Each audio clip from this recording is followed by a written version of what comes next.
Hey, it's Raj from 3CB. Welcome to the NFL Week 2 injury recap and analysis. And it's definitely a doozy, a bunch of injuries this week.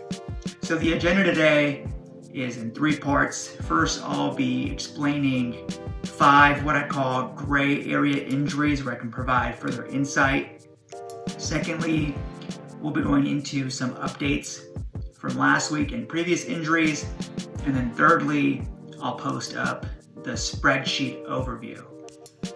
So let's start with probably the top injury, which is Christian McCaffrey's high ankle sprain or syndesmotic tear.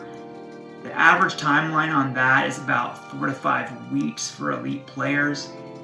There is some evidence showing that players can come back in 3, but like we saw with Saquon last year, coming back early can lead to impaired performance when they come back and also as they're trying to get back into shape. Secondly, there was some QB injuries as well. Tyrod Taylor, from my understanding, had a rib injury and then got an injection before the game to help alleviate that pain, but ended up with some chest issues. I've heard some rumor that it's a partially collapsed lung. He's looking doubtful for this week. Keep an eye on him for next week. Thirdly was Broncos QB Drew Lock, who I've read a couple of different things on him. That he had an AC joint sprain, he has a rotator cuff strain. The timeline looks to be about 3 to 5 weeks. He'll be likely reevaluated in a couple of weeks, so keep an eye out for more information on that. Fourthly, another QB was Niners QB Jimmy G, who suffered a high ankle sprain, and he's looking like he may play this week. And that's because for QBs, it's easier to manage high ankle sprains because there's less cutting, change direction, and acceleration. For example, Patrick Mahomes last year was able to play through a high ankle sprain without missing any games. Now, fifthly is Jimmy G's teammate, Raheem Mostert, who suffered what looks to be a low-grade MCL tear. Looks like he'll miss this week, but he may be in play for the following week.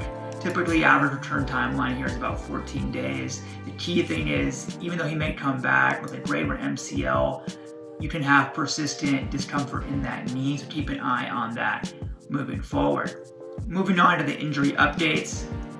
Firstly, you have a trio of wideouts. So Kenny Golloday for the Lions has been out with a moderate hamstring tear. Looks to be back this week. I always warn for those.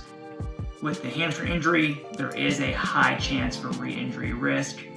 Chris Godwin of the Bucks is out of the concussion protocol, so he'll definitely be playing this week, barring any other setbacks.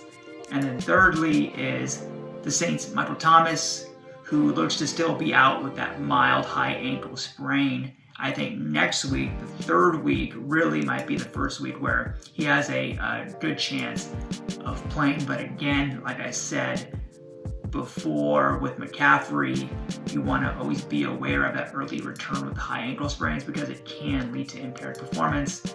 Lastly is Niners tight end George Kittle, who missed last week with that knee hyperextension, possibly a PCL sprain. He looks to be on track to play this week. All right, so now I'll be posting up the spreadsheet.